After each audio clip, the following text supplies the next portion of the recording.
Welcome to Space Force, everybody, to the season finale of our show. I'm Jason Tondro. I'm Jim Seals. And I'm Stu Smith. And listen, I hope everybody out there is doing okay and is safe and healthy. We're all cooped up in the same house. We're all, we're all there together, separate in our own ways. We live close together and we live far apart in the immortal line from Susan Glaspell's Trifles. But we're all kind of experiencing the same thing, and we just hope that everyone out there is doing all right. In the meantime, we can provide some entertainment for you and some good news, because the entire first season of Picard is now free.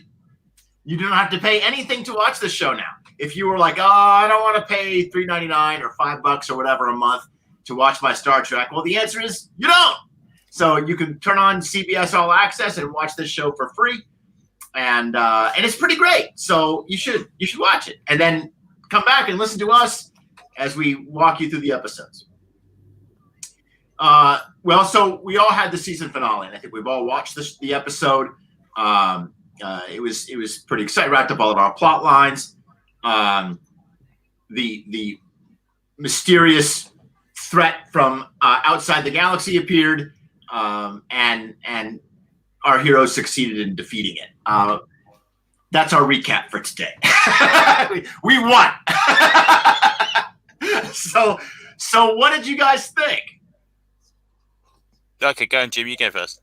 I liked it. There was a couple things that I've been very vocal about on Twitter that I did not care for. Tell us. For those of you that do not follow Jim on Twitter, he is Jim Seals 1701, and you should follow him on Twitter. But he's going to tell us and COVID nonsense. Yeah, tell us. So for me, it was the visual laziness of having a skybeam. Yeah. The Telltale Marvel Comics finale skybeam, plus the Hell portal opening up and the Doc Ock / Matrix style tentacles that came out. Yeah. Like that whole small little section. Yeah. In terms of coming up with something new, like a new. There was a quote by Tom Brevoort, who's an editor at Marvel Comics. Like, he doesn't ever want to see Spider-Man holding up a heavy thing again. that was a very classic issue. It's been referenced for 50 years, and now I feel like we're just referencing these visual tropes. That it's like, oh, we have a skybeam, imminent threats coming. Like, it's just shorthand. And I understand the episode had a lot of ground to cover, and so much of it was well thought out and nuanced that when you get to these visual shorthand cuts, I'm just like, it's tantamount to the villain who gets kidnapped in the hope of furthering his plot. Like, I've seen it so much that I don't care anymore, and you're not giving me anything new on top of that. Right. So I was a little disappointed by that. So it gets a couple marks down for me, just on those sort of three. And it's in like 10 minutes of the episode. It's only in like this short little window in the middle. Yeah. And it's just like, you could have done something else. Like, you could come up with something as inventive as the orchids that bring down a gold cube. Right. And you did it. And I'm just kind of like, you have that kind of like wild imagination here, and then on this end, it's like Marvel Comics Skybeam, and a little lazy. Yeah. A little lazy. Yeah. Anything else? Overall, I like the episode. It did not do what I wanted it to do, but I think it did what it needed to do. Okay, so go back and tell us what you mean by that. Well, I wanted Data to come back. Right. Yes, and those of us that have been listening to this show, I've been saying that since episode 1. I wanted Data to come back in some way, shape, or form. In terms of like macro sense, it'd be more of like a Spock like reunification project thing. Well, it was something that we knew was happening, but we didn't necessarily have to deal with in terms of him leading the people, the sense people, and that was always sort of my grand sort of idea. But in this, they did the opposite, which is, I think, I lost that bet, but I think better in terms of it actually put a punctuation to the Data sentence fragment. So it actually gave him an end that was suitable for the character, because the one thing Data struggles with on the show is the fact that he can possibly outlive everyone. Like he has no end date. And so, like, constantly these refrains on the original Next Generation TV show where Data comments that he's probably going to outlive everyone that he knows. Right. Hey. Okay, so. Okay, so here it comes. Right. It is kind of an episode of two halves for me, this one. It was what? An episode of two halves. Okay.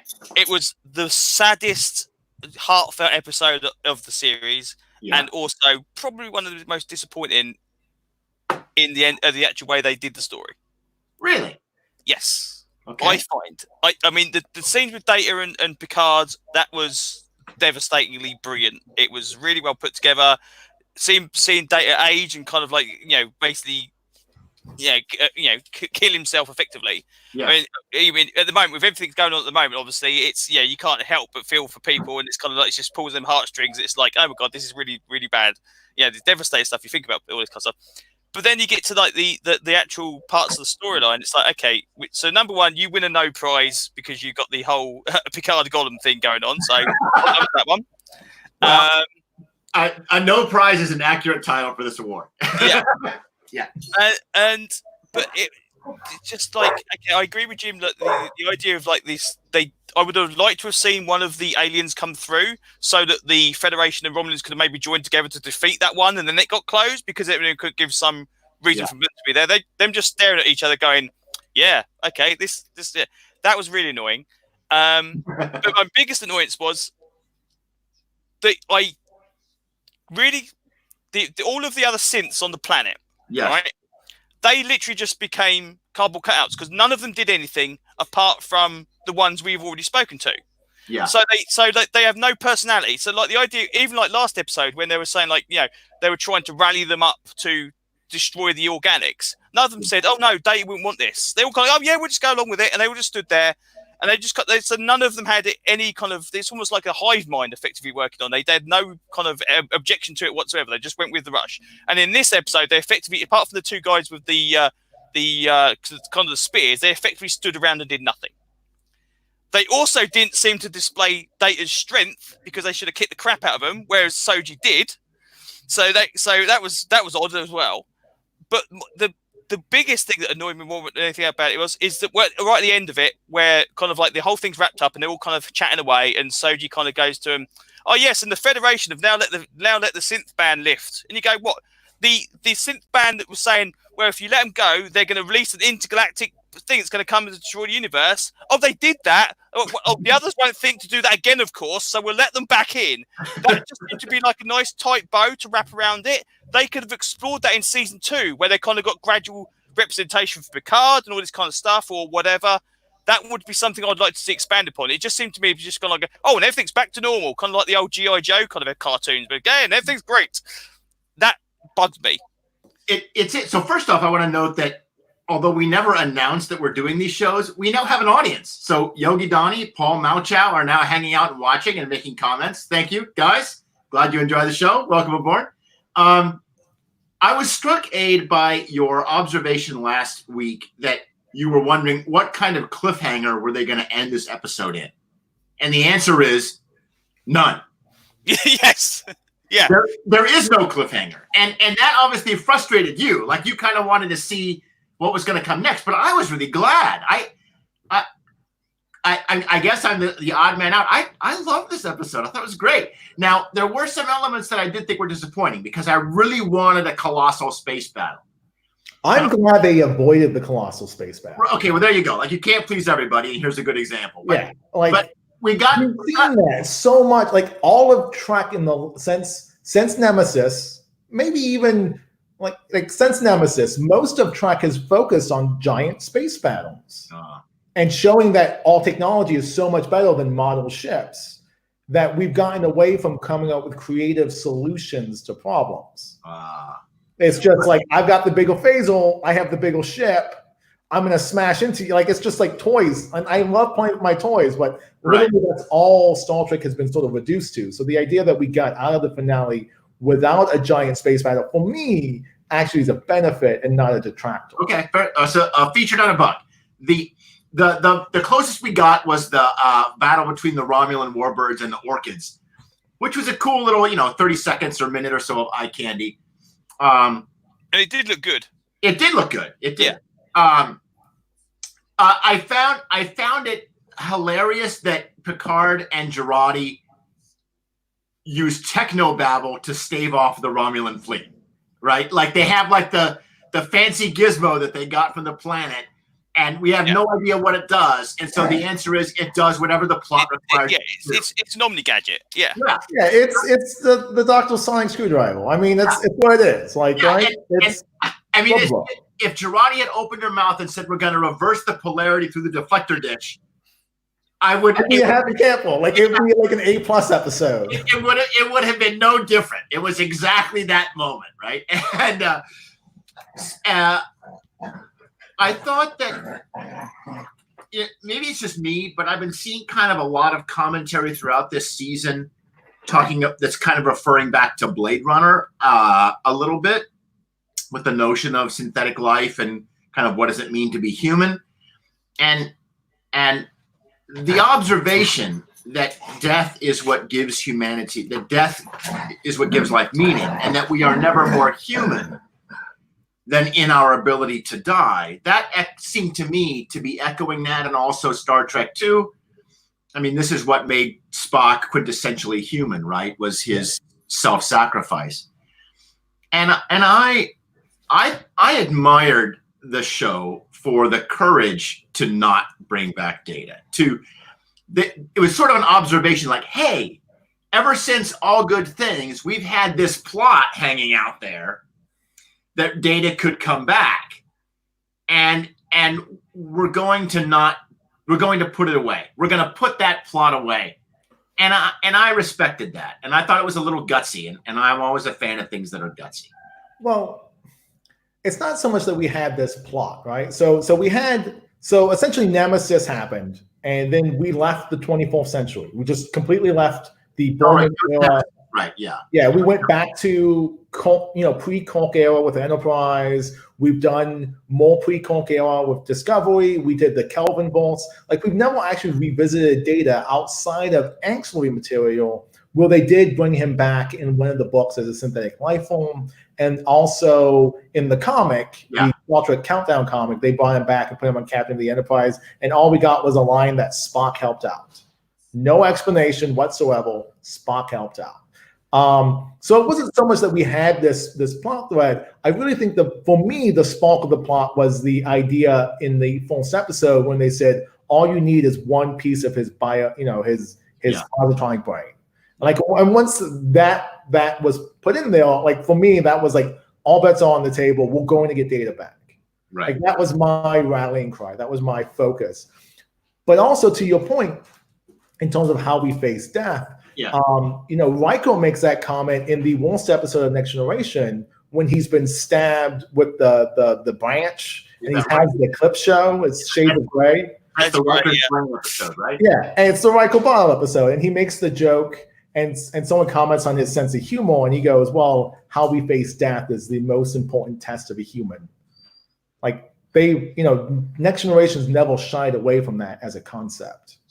I think it's kind of an overarching Star Trek theme, right? How we face death is at least as important as how we face life. Wouldn't you agree, Commander, right? Isn't that Spock to Savick on? That's Spock to Savick, yeah. Well, those scenes were fantastic. Yeah. You like that? I mean, that was like, oh my god, that was tears streaming, everything. That was oh my god, that was devastating. Yeah, I was disappointed by O. This is touching on Aid's point, I think. Like when the two fleets are basically just staring each other down. O basically said, okay, put all of our weapons at that thing and blow it up about 4 different times, and she was just no credible threat compared to Riker. Like when Riker shows up, it's like You mean the best part of the show? Yes, it was pretty damn good. Yeah. That happened, and I applauded. Good, yeah. And he looked good too, by the way. Did you notice? Like he got a haircut, and he did get a haircut. He trimmed the beard. He was leaning. He did the Riker lean. It was great. Yeah. All he needed to do was stand up and put his leg on someone else's console inappropriately, and it would have been like 20 out of 10. And he was like such a badass in that moment. Like, I got the biggest ship in the fleet, and I got 200 of them, and I would like nothing better than to kick your ass. And O was just so monotonous and flat. I didn't. She was much more menacing in previous episodes. Yeah. Than she was here, and it was a shame because I thought it was kind of a little bit too one-sided of a conflict there. Yeah, and it sort of echoed back to one of the cornerstone episodes of Picard, which is Data's Day, which is the episode where he's recording the log to Maddox, and that's where they're transporting a Vulcan ambassador who winds up being a Romulan. And there's a scene where Riker goes, "Charming woman," and he sort of marches off after like the Vulcans dressed him down, and Data makes a comment about how he thinks Commander Riker is being disingenuous. So, as a longtime fan, I felt like, okay, he's finally getting his comeuppance for that dressing down he had in that one random episode of TNG. Nice. The thing that Good. kind of annoys me a little bit about this is, first of all, the Romulans are right straight away. They were proved correct. They had a vision that the bad evil androids were going to send something through to planet and it was going to kill people. If someone didn't stop it, they were correct. So the entire organization, they may have gone it about a brutal way. They were going to kill all the androids or stop all the androids progressing. But technically speaking, they were correct. They predicted a destroyer. They got a destroyer. It just didn't take off. I mean, I don't know if Soji. I mean, in order for that to be true, Soji would have had to reach Capelia, like without Picard. Yeah. Right? I don't know. I mean, they weren't. But the whole prophecy thing of like, there will be an android uprising, they will try and destroy it. I mean, like I say, they just capitulated so quickly to like, oh, we're going to destroy. Yeah, okay, everybody is going to destroy. It's like, oh my Christ, okay. But the weird thing is what the hell was Maddox's plan? I have no idea what that part of the thing. Who was her mother? Was that a CGI thing? Is it an actual person? All that is so vague now. It's like what? Yeah, I agree. This might be a good time to bring up. Apparently, Michael Chabon did a Q&A about the season, answering some questions and resolving some plot elements. Jim found this for us, and we'll include a link to it in the show notes. But there was there were some things that got skipped over or left on the cutting room floor, including a little bit more explanation of how Maddox and Free Cloud and everything worked into it. But apparently, Maddox had Soji and Daj on Free Cloud, and that's where he altered their programming and then sent them out on their respective missions. And they had this sort of, in case of emergency, trust Picard programming going on. But we still don't really know what that was or what the hell Maddox thought he was doing. Yeah, we don't know what the mission is. For me, it would have been more interesting had the woman, the holographic woman, and I presume it's just a program, right? I presume it's just the sleep program that has the backup failsafe, contact Picard in case of trouble. Yeah. It would have been more interesting had Maddox used Girardi's face. Yeah. And then the entire time we could have been wondering, like, why is this other thing happening? And then once we find out that they were in a relationship, like, it makes more sense. Interestingly, also, speaking of that image, that program of that Daj and Soji see of their childhood, we never really had that face resolved. That face of her father never turns into Soon or Maddox. No, there wasn't actually an actual revelation as such. Everyone just assumed that as soon as he pulled up, that was who he was referencing. Yeah. Obviously, the other thing is obviously all the orchids obviously being there, or the orchids in the space. It's concealed by the orchids. It's like, the space orchids. I forgot about that. Yeah. The orchids will protect you. It's like a direct line in the previous episode. Interesting. But it's I mean, like you said, the stuff about free space would have been nice to include somewhere along the line, because it does kind of make an idea, but just I don't get the plot, which is kind of a worry. It could like the whole Romulan thing makes sense in the respect of like, okay, we want to put, but it's like, what did they want to do? Is it because did they just want to reintegrate him back into society again? And I don't really know. Well, in the Q&A that Chabon gave out, and I know it's sort of like it becomes apocrypha data, like it's not in the episode, so we can't really judge it on its merits, is that he does comment that the Romulans had the prophecy before they had the admonition. Right. So the admonition just kind of fit into it. So when Narek is recounting the story, it's not a 1-to-1 ratio. Like it's not as clean cut as if everything had like a parallel. Like, oh, she actually did, have a drum at some point, right? Yeah, they had this belief already about these two figures, and they sort of mapped the admonition onto it. Yeah. But the most interesting thing about that, and I don't like the CBS app on my computer, mainly because rewinding is not a thing. Is Narek comments it was before ancestors arrived at Vulcan. That's right. He did. Yes. So my curiosity is we only hold the Vulcan side of the story. Yeah. Like, what's the Romulan propaganda machine that's been working for the last several centuries? Like, what is that? Sort of like, did they just like all the Vulcans to them like exiles? Like they just dropped them off and they kept going on the nomadic ways. Like that's sort of like one of the things that sparked my interest in the episode was just the tone of phrase. It was so alien that when I heard it and I saw it on the TV, I couldn't actually comprehend it because it was so not what we know in canon. Yeah. Yeah, because and then I realized, that's Spock who's raised the Vulcan way. That's not the Romulan version. No Romulans ever told us that story. Yeah, and Narek also said it's history. So does that mean the Romulans had AI way back, and it was all put to scrap, or? I don't think. It's such again. Like I say, when the admonishment was originally there, I assumed that was either like the kind of like the first thing through the portal, effectively, and they found it, and they built the plants around it, and that's what it. But that seems to be like, I don't know what that was. Is that how did they get that image? Where did that come from? I'm completely misunderstanding stuff. Stuff that doesn't seem to look up nicely.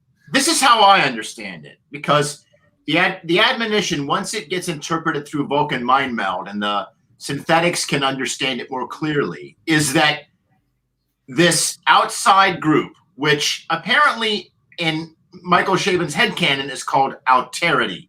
The Alterity is the synthetic federation that spans galaxies. The Alterity created the eightfold star system and placed this message there, apparently leaving it for synthetics to find, and I guess not caring that organics would find it first because it would just drive them all crazy. So who gives a shit? That's the only explanation I can think of. And that means that the Alterity has come through the Milky Way galaxy at some point to do this.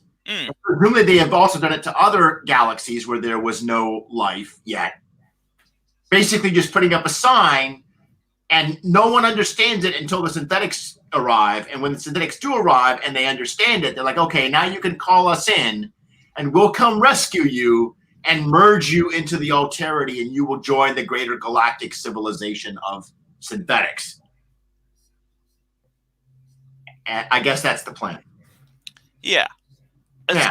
I think Aid's point of contention is this whole story doesn't exist without Bruce Maddox, and Maddox's motivations are at best ambiguous. Very much so. Like, we needed at least a line of dialogue to say, like, I know we got the line of dialogue saying that he was treacherous from Alton Soon, but we needed a line to say, okay, this is what he was hoping to do. He failed in his mission. And that's all it would have taken to at least solve this sort of weird ambiguity, because the entire story is predicated on Maddox breaking away, going to Free Cloud, setting up a base, taking 2 of the daughters with them, because the daughters have to have memories of Coppelius programmed in them, and then activating them and sending them off on these 2 missions that don't relate to each other in any way, shape, or form. Yeah, but like you said last week, the idea they send one to the Borg cube. It's like, but why? Yeah. What's the reason? It's not going. It would make more sense if one of them was out there looking for the actual the 8-fold planet system, because it's like, okay, you need to find it first. It's like, no, you just go to the Borg cube, and eventually you're walking Romulans. They might tell you at one point in time. It's like such a weird thing. Yeah. Or if they were just trying to research the Mars attack, even if it was just that, even if it wasn't like a recontact situation, it was just like, we just need to know what happened here. Why did the synths break away? Why did they destroy a whole planet? What was that about? Yeah. We have a new planet of synthetics. Let's make sure it doesn't happen again. Even if just that line of dialogue, we've done it. Okay, Yogi Donny on the comments has just said it's a Mass Effect plot line. He's very much correct. It is the plot line for Mass Effect, the RPG, where effectively it's like lots of aliens come down, destroy the universe, and then bog off and come back 10 years later and come back again later on. Maybe, but that's not what I see. I don't see the Alterity as having destroyed the galaxy in the past. Well, yeah, but I mean, again, Narek said it happened once before. So does that mean they did before, or did they destroy synthetics? I don't know. When Narek says it's history, I think he means my mythology is history. I don't believe him. I guess I just don't take him at his word when he says this is history. Yeah, and this is the problem with, again, we're talking franchises that got many episodes that supposed to link together. When someone decides to do that and say, oh, by the way, the galaxy was destroyed or at least even just the idea that Romulans had technology so long ago and it all got destroyed, and no one mentioned that in the other episodes. It's really difficult to kind of gel those things together. So it's easy to say he was just lying, and you go, yeah, okay, that's fine then, because it doesn't make a difference, and it doesn't affect every other episode. So I think AIDS, and correct me if I'm wrong, Aid. I think your summation is when the episode is dealing with macro issues of sort of cosmic importance and where things fit in, you felt the episode was disappointing. But when it focused on the micro, when it focused on the human being aspect of the episode, you felt it was heartbreaking. Oh, brilliant! Yeah. So it's sort of like that the big picture, little picture. Yeah. Because, like I said, as I said before, the idea is similar to the Doctor Who episodes where the Doctor solves it by everyone thinking really nice things. It was kind of like that. It was kind of like, hey, it all got wrapped up really, really nicely, and then we carried on. And you go, okay. I did like how we had an addendum to the Picard maneuver. Yeah. So, and I like the fact that Girardi only half-assed remembered it. It's the Enterprise because that's what you're known for. And he's like, no, Stargate. Yeah. So let's talk about the other characters in the episode, because we hit on everybody, right? We've got 7 of 9, we have Elnor, we have Raffi, we have Rios. Apparently Raffi has 7 and 7 has Raffi now. Well, apparently so. Where the hell did that come from? Not that exactly. I'm still I'm not opposed to the idea, but where the hell did that come from? No, I agree. It's perfectly fine. It's similar to Star Wars Episode 2, where it's like Anakin Skywalker and Vader just get together because that's what the plot dictates. It's like they could have had some time together beforehand. If we see some actual scenes with them together, that would have been nice. Mm-hmm. It's just weird. It's just a weird thing. It'd be nice to even if there was a line dropped, rather than so that kind of like this. Oh yeah, we'll meet up or whatever, just to kind of explore it maybe next season or something like that. But it just seemed, a bit quick to start. But then again, they've just saved the universe, so I suppose you got to kick back and relax a little bit. So my thinking with that was it was the writers trying to signal to the audience that Raffi's love for Picard is not a romantic love. I think that was the single boost of hey, she's got something else going on. She's not. She loves him like you love ideal friend. She doesn't love him romantically. Well, I wasn't worried about that, so that was not necessary to do. But I think some people might have been. Okay. And because Picard can't bring himself to tell Data that he loves him. Like in that conversation, he nods when Data says it. Right.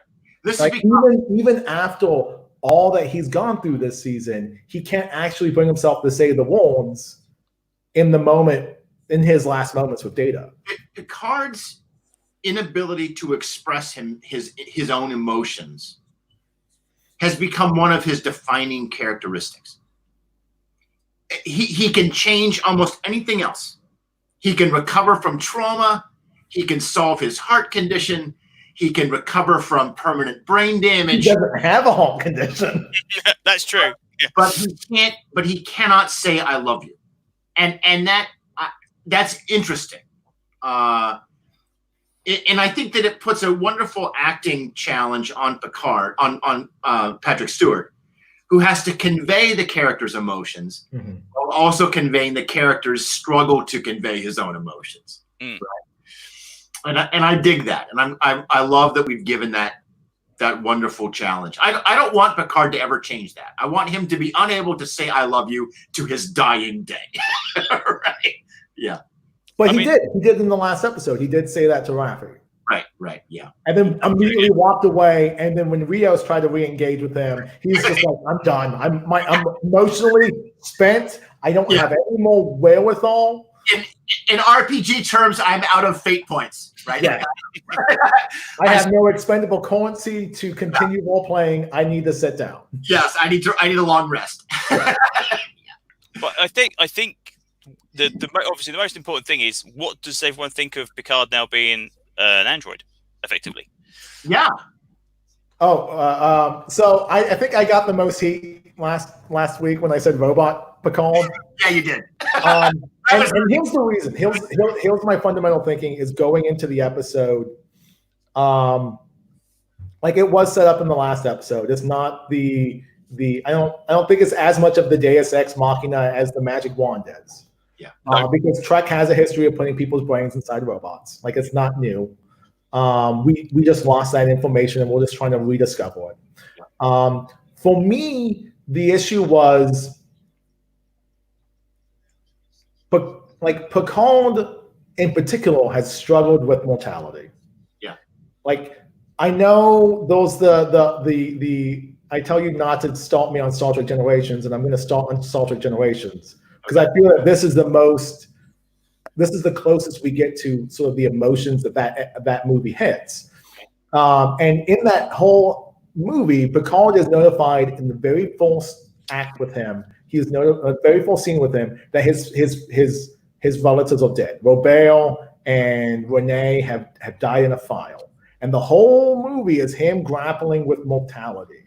And even before that, he's always sort of struggled with the fact that we know from other people's accounts there was a John Luke before Jack Crusher died, and then there was the John Luke after Jack Crusher died. Okay.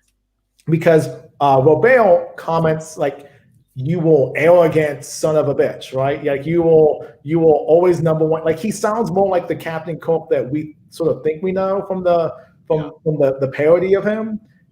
Up until the point like Jack Crusher dies, and then he becomes a different person. Like then he becomes emotionally aloof. Like his best friend dies, and he shuts down that half of him, and he can't even bring himself to acknowledge how he feels to people, and people sort of have to intuit that, right? So the idea of putting him inside of a robot golem body for me was like, okay, you've just stripped him of one of his fundamental things is there are no more Picards outside. Like he's the end of the line. Like John Luke is the last Picard with the family name. And then if you make him immortal, like that's why I was thinking robot body. And then they fixed it with Sue's line of overlax man, we were paying attention. Yeah. We have programmed an algorithm into your body that it will deconstruct on the like amorphous time when the show gets canceled. Right. When the show ends, Picard will also end. And once they established that line, and they did it with such flippancy, and no one else could have delivered it in that room better than Brent Spinell, who's just like, oh, relax, man. Like, once that happened, I was like, okay, I'm okay with this. I'm okay with this new change. I can live with this. Yeah, I did crow for about 24 hours that I guessed it right. But You did. I got the text to prove it. but what I really was surprised by and what I admire about it was that the ending of the season has been shown to us in the opening credits every week for 10 weeks, which is about creating a Picard synthetic, right? Like if you watch the credits now, that's obviously what's happening, right? But we all just thought it was, a metaphor. It's a metaphor for Data, and no, it's not. I just watched the Babylon 5 episode with Neil Gaiman. Will she sells like part of the station to kill space for the Day of the Dead? Yeah. And at the end of the episode, she was like, I thought it was a metaphor. And he like showed in tones all and goes to Captain Lockley, maybe be more literal minded in the future. right. And the opening credits sort of just remind me of, oh no, this is a literal construction of Picard. I thought it was a metaphorical construction of Picard having been broken. Yeah. And then coming to a place where he can't affect change. Yeah, and I mean, maybe it was like a Locutus of Borg thing. Like there's a million different ways that we could have read it. And I admire the writing chutzpah of putting your season finale in the opening credits and just not telling anyone until it pays off. Yeah. So that was good. What about? So yeah, for me, yeah, I'm not happy. you're not happy. No. I personally would have liked to have had been that, because again, technically speaking, he didn't actually die by sacrificing himself. He died by a brain aneurysm. Right. Yeah. It wasn't like he was blown up by the Romulans. So I would have liked for him to have attempted to risk his life, and Soji kind of sees that and decides to shut the thing down because of the attempt. But I just think the idea of killing him in season 1, I would have preferred it to have been the event of the last ever season. If we get 3 seasons, Picard's death should have been the last episode of season 3. And it's like, there we go. Just kind of like Data's was this time around. We're done. This is it. Picard's gone. We're finished. Now it's kind of like, well, we've seen him die once before. So I have a rebuttal aid. Okay. Because I struggled with this too. I struggled with this long and hard, watching Picard die, going through all. I'm the guy who, when I pop in Wrath of Khan, I still cry that Spock dies. Like I know for a fact Spock's coming back in the next movie. I know for a fact that there was a shit ton of Spock after that, but I will still just bawl whenever I put on Wrath of Khan, and that's because the emotions that are affecting, for me, land very homely.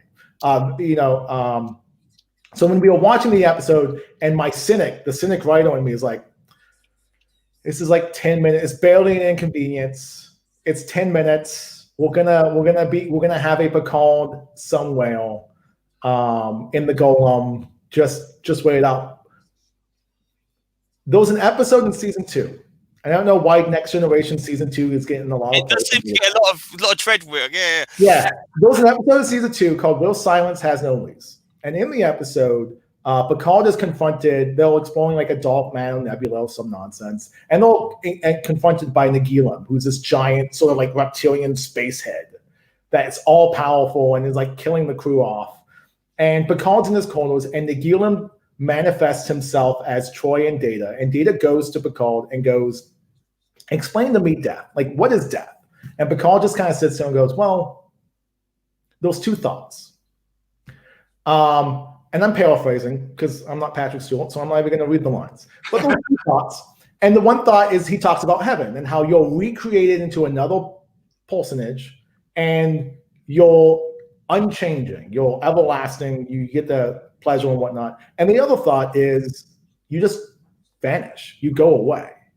And Data goes, well, which thought do you subscribe to? And this is Data as Nagilum.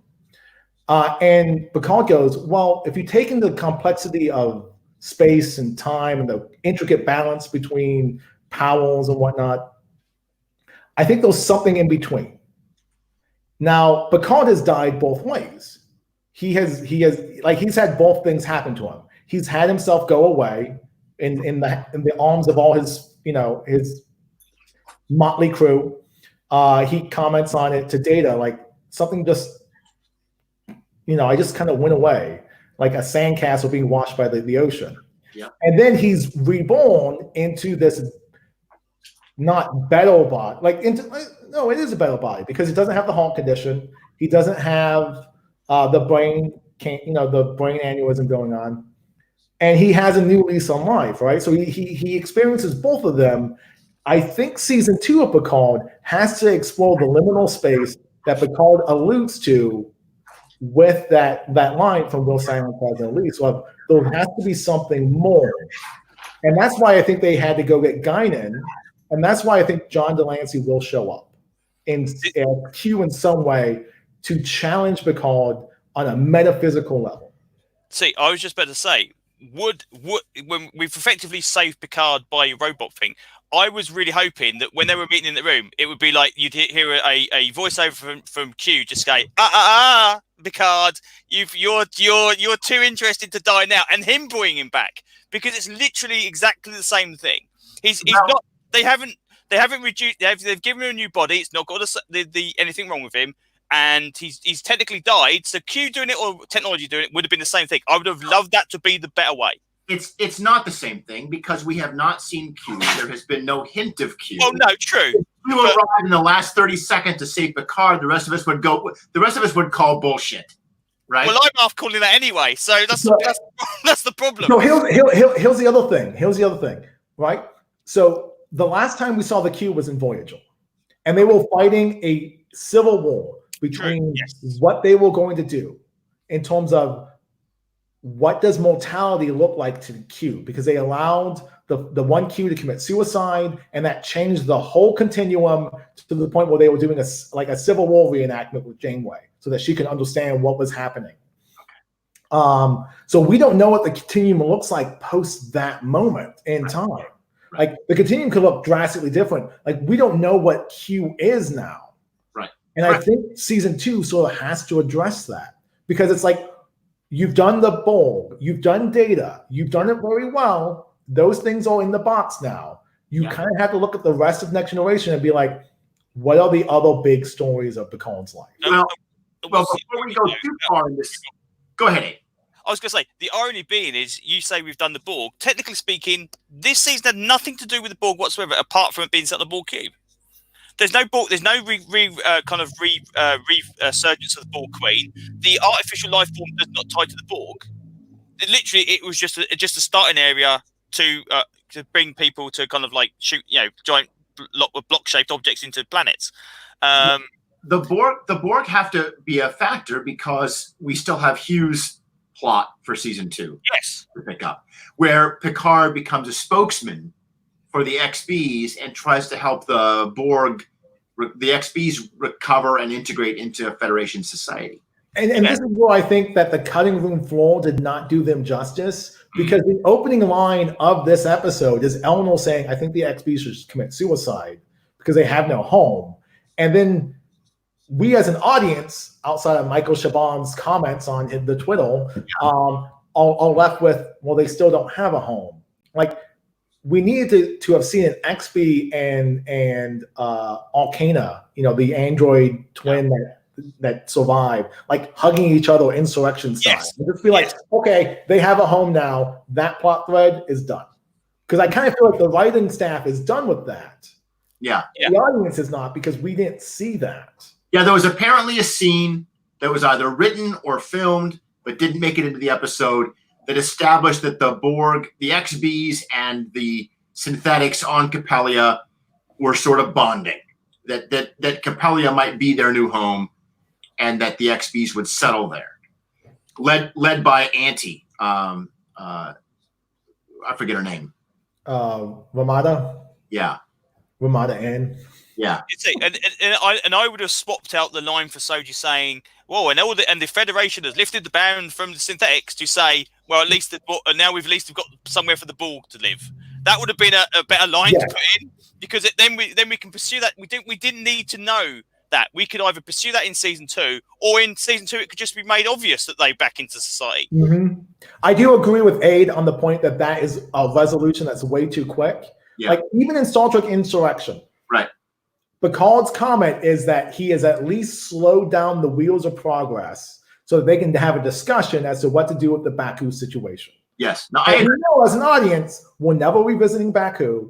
They're never going to do the awful thing that they were planning to do. Picard has shamed them, but it wasn't resolved then because it's too much contention of time. What I thought about this a little bit because I thought, okay, well, why did the Federation do this? If it's been established that the ban on synthetics has been lifted, the Federation must know that the Romulans took control of the synthetics and caused the Mars disaster. Mm-hmm. They must somehow know that. And I decided that O left a note. Because the way she sees it, like, I'm off to save the galaxy. Yeah. Either I'm going to save the galaxy and everything I've done is going to be proven correct, or we're all going to die and it's not going to matter. You're counting on Romulan hubris. So what I think, yes, exactly. And also Vulcan logic, because she was like, look, this everything I did is totally vindicated. As Aid said, I was right. I was like, I was right. Right? So I bet she basically left all of the evidence so that everybody could see in Starfleet, like, this is exactly what I did. I took over the synthetics. I've done all of this so that I could save the galaxy, and you're going to call me a hero when I get back from this planet, right? And then it all fails, and she has to go back to the Romulan Empire in disgrace, but the evidence is all there, and so that's why the Federation knows what happened. But I'm totally inventing that. I'm pulling that. Yeah, that's there's nothing in the text to support that. It's a good theory. I like it.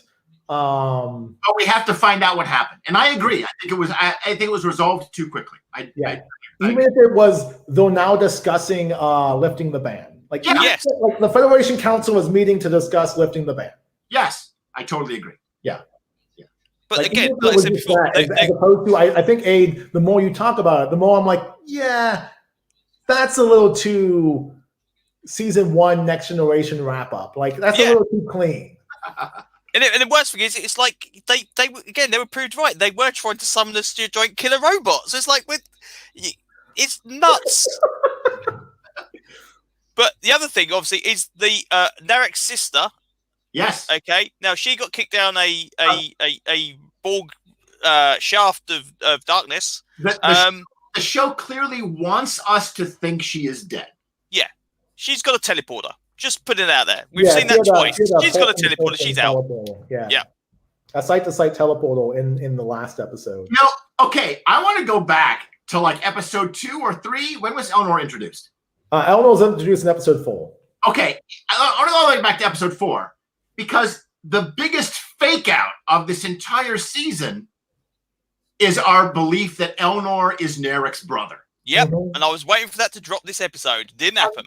And they were face to face talking to each other, and there was nothing. So I have to presume that was a giant red herring. Yeah, I did. Because the brother was introduced, like the very first thing Narek says to Sophie in episode 1. Yeah. Like, before they even introduce the Bull Cube. Like, they don't even pull out the camera yet. You have no idea where you're at. Yeah. You're in this confusing space, and the only thing you have to latch onto is, I had a brother once. Yeah, and the other thing, wistfully says that. Like, yeah. Like, I've got this awful sister I hate. She hates me. We kind of have sexual tension because maybe Romulans don't have the incest ban or the incest taboo. And then you pan out, and there's a Bull Cube, and like the only human moment is this admission that I had a brother once. Yeah. And where is it? Like, yeah. And as my wife pointed out, Elnor has no home. He still has no home. Yeah. He can't go back to that planet because he's male. Like, he doesn't fit in their society. Well, he can go back to the planet. He can go back to Romulan society, but he can't really rejoin his order, right? Yeah. He needs a new cause. He's done his job on Picard. Mm-hmm. Picard's accomplished his mission. He died, but he came back. He got better. And by the way, you guys who are saying you really think that Picard should be dying in the last episode of season 3, you realize you could still get your wish. Yeah. Oh, I still believe that that's going to be how this show ends. Yeah. Yeah. I would just like him to die once rather than twice. Right. Like the difference is like, okay, so the fundamental difference is we have Spock, right? Yes. Like we have to sort of go back to Spock. You know, we were almost out of this conversation, and then I looped us back in. I'm sorry. All right. Almost out. But let's go back. Like so Spock died, was resurrected, came back, had a whole bunch of adventures, and 30 years pass, and then we get Star Trek Beyond, and it's the admission that Spock died in the Kelvin universe, and that is like new Spock's whole story is based on that. Yeah, but that's a wide swath of time in continuity. It's a wide swath of time for the audience to the point where, oh, Leonard Nimoy's dead, and this movie is going to address it. Whereas when Picard dies 2 years from now in 2021 or 2022, it's only been, like to Abe's point, it's only been for us 2 years. I actually think he will not die. I think they will keep the character alive now until Patrick Stewart does. Oh, okay. You think they're going to use that? Yeah, I don't think they'll kill the character for the exact reason you said. Like because they've done it already. They've done that trick, so they can't do it again. Did either of you ever read John Byrne's Wonder Woman?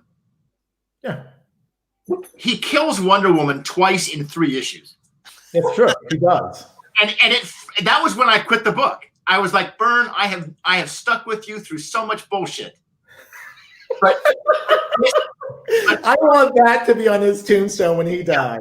Well, I stuck with you through so much bullshit, because it's true. You can't be a John Bourne fan and not go through some shit. But after it was like, what again? Like it loses. So I hear what you're saying. I do, and I think that's why they won't do it. I don't think they'll kill him again. For me, it depends on execution.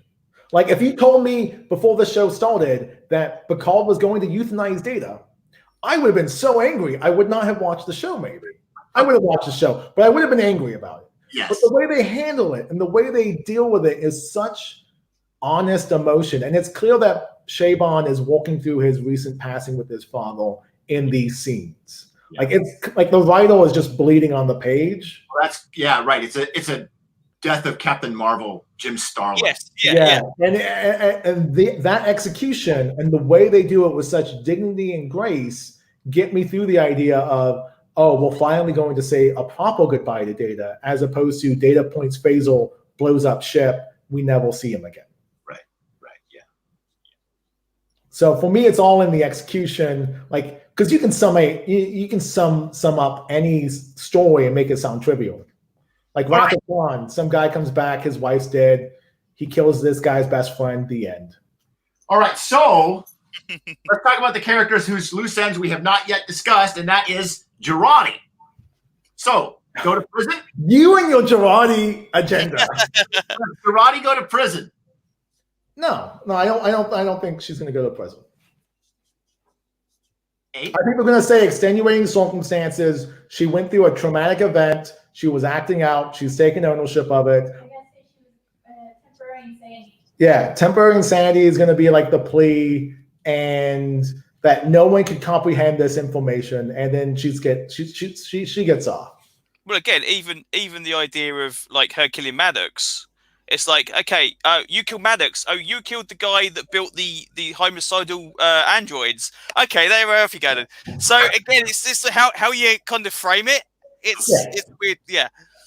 I don't think she goes to prison. All right. And it looks like she and Rios are still in a relationship. Have they had a thing? Who else have we? What about Rios? What's Rios's move now? Well, okay, so we're getting to kind of what I'm thinking that the whole thesis statement of the show is, which there's a Bible verse, and I hate to pull this out, but it's Proverbs 27:17. Yes. And iron sharpens iron, one man sharpens another. Okay. And I think we've seen that with all of the characters, not just sharpening Picard, because Picard had to be at a very specific headspace where he allows someone else to make the choice, right? Like the whole season is about how Picard has to go on this mission. This is his chance for redemption. And then when it's taken away from him in the previous episode, he realizes, oh, I've been going about this the wrong way. it's not about what I choose. It's what they need to choose. Yeah. And I can help inspire that. Yeah. So Picard, the entire time that he's been with Rios, he's been sharpening Rios to get him to be able to accept that, yeah, Starfleet failed your captain, but your captain failed you by doing by executing the two people and then executing himself. Right. Like he failed you. Like that was his failing as a human being.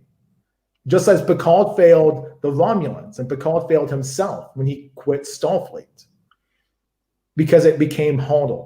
It became more difficult. I thought it was very smart of Picard to do what you're describing, which is the way that, like, he could have said, Soji, you have to shut down the probe. Yeah. Right? You have to do this. But he didn't. He framed it as a choice because that was her big problem, was like, look, I never get to decide anything. All I'm doing is what I'm programmed to do. All I'm doing is what everybody else tells me to do. And so he's like, no, actually. And this is a plot for us, a theme for us too, right? Because every day in our life, we have these choices. We could make other people's lives miserable if we wanted to. Like any one of us could do this, right? Like we have the capacity to be really terrible people. and we're given the choice to not do that.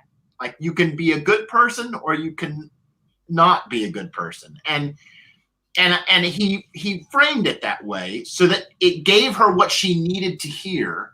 Mm-hmm.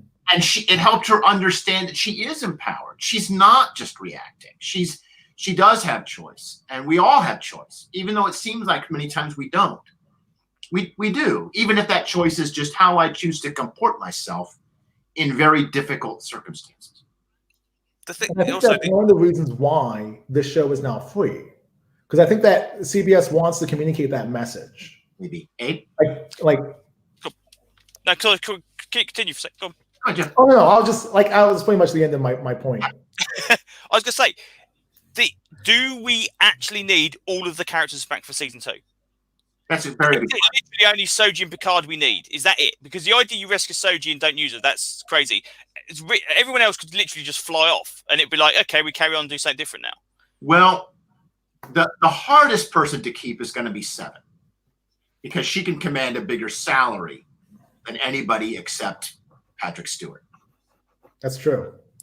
So she's going to be the money, and this is actually in the Q&A that Chabon made. Somebody said, you got to bring back Seven. He's like, I keep telling them that, but I'm not sure they're listening. So he wants to bring back Seven, but I think that there might be a budget issue. Now the rest of the cast, however, they're cheap. I expect. Well, they're not legacy characters. Even by the plots they've got hanging, okay? Yeah. So, again, Raffi, we've got her son. That's something you can build upon, okay? Rios, technically speaking, his arc's been done. He's done his thing. He's kind of redeemed himself for his failings to his captain. But he's the pilot. I know, but can't we just have another pilot? Do we need him again? I know. Why reinvent the wheel? If you've got a good character. He is a really good character, and the idea he's got all the holograms. I mean, are we going to see less holograms now? He's kind of like not isolating himself from society so much. He's now actually becoming a more whole person. Does he start getting more crew members in, and the holograms disappear? Yeah. Why Picard did not summon an entire crew of Rioses when he could not fly the ship right? Like, I don't know, but that's a good point. Yeah.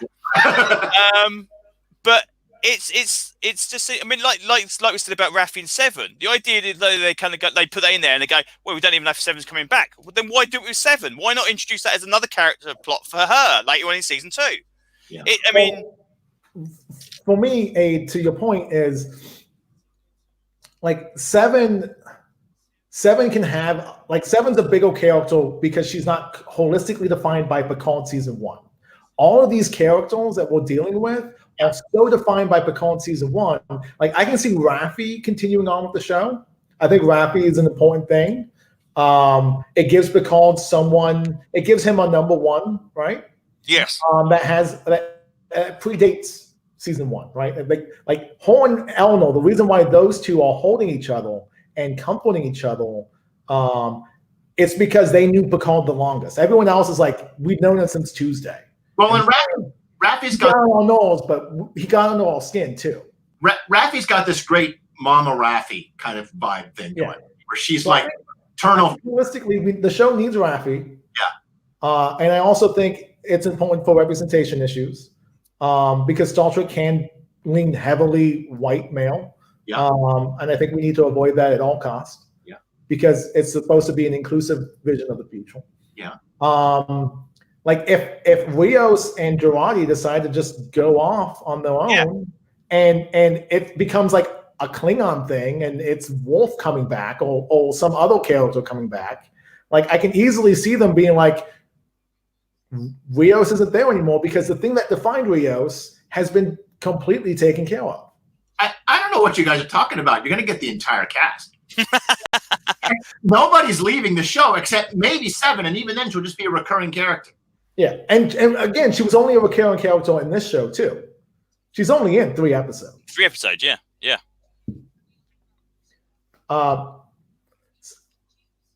So I think Eleanor stays around. I don't think that season 2 picks up like Last Jedi style, where we pick up 5 minutes later.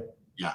I also don't think we're going to have a band gets back together necessarily sequence. No. Like Picard has to go reconnect with everyone. No. I don't know where Picard, we don't know where he laid a cults to.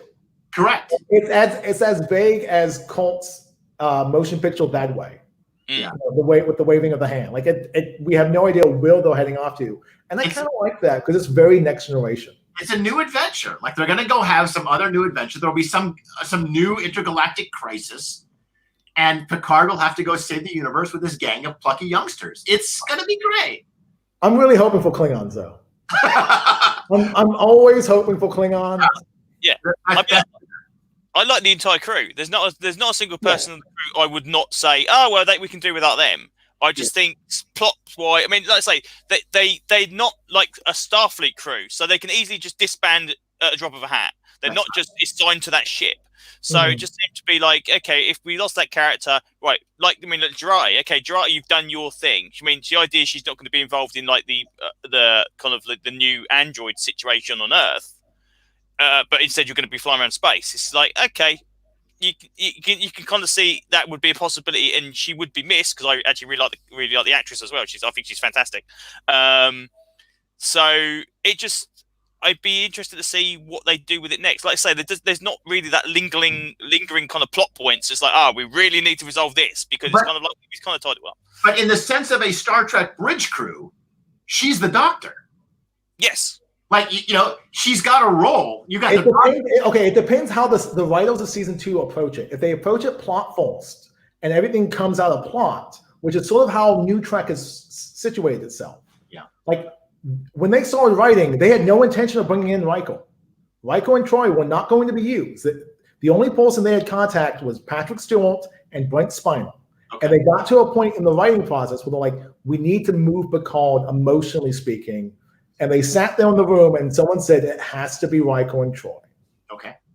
So if they approach it from plot first, we may not see these characters. If they approach it from character first, where the characters are more invested and entwined, we may see these characters, maybe not necessarily in the roles that they're serving on the family shot, because that's the only time we get the family shot, right? Yeah.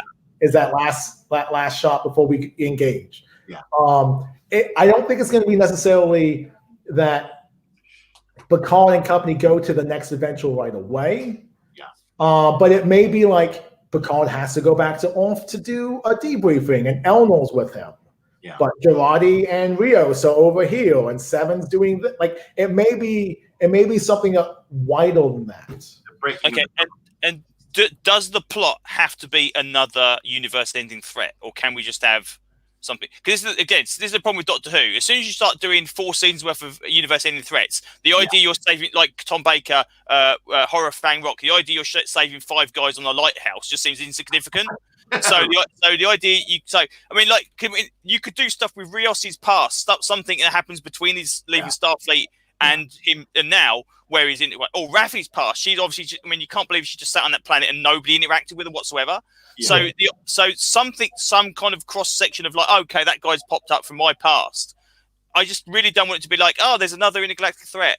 Yeah, Because good. that just gets to be, Crisis on Infinite Earths. That's sort of the problem with New Trek is it's always been, at least the Kurtzman era, the stakes are always so big. Yeah. So that when you say the 5 people in the lighthouse don't matter, like for me, as a Star Trek fan, I'm like, no, those 5 people matter. Like we need to go, we need to save them. We need to figure out how we're going to techno-babble our way out of the solution. And I don't think that's a very Trek mindset. Like I want them to do something where it's not end of the universe stakes.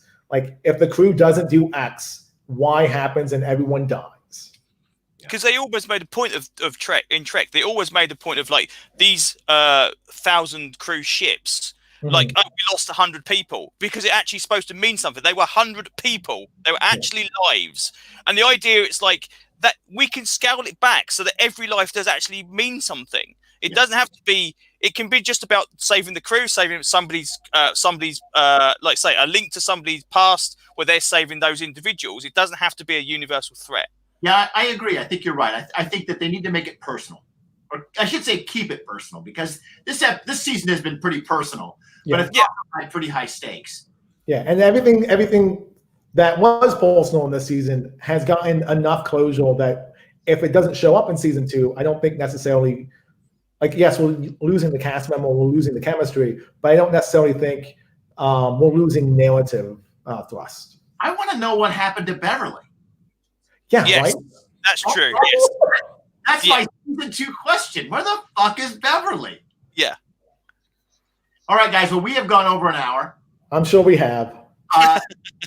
So thank you to everyone who has been following us all season long.